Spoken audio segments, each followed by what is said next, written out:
अगर बर्गर पसंद है ना तो ये तो जरूर पसंद आएगा।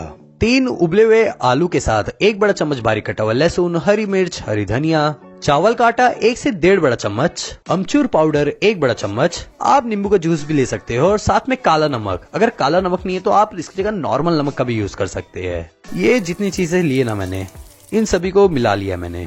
अब कुछ नहीं, बस इन्हें वही टिक्की वाला शेप दे देंगे और इसे शेप देने के बाद हमें इसे शैलो फ्राई करना है। हाँ, अब आप में से बहुत लोग ये सोच रहे होंगे कि यार बर्गर की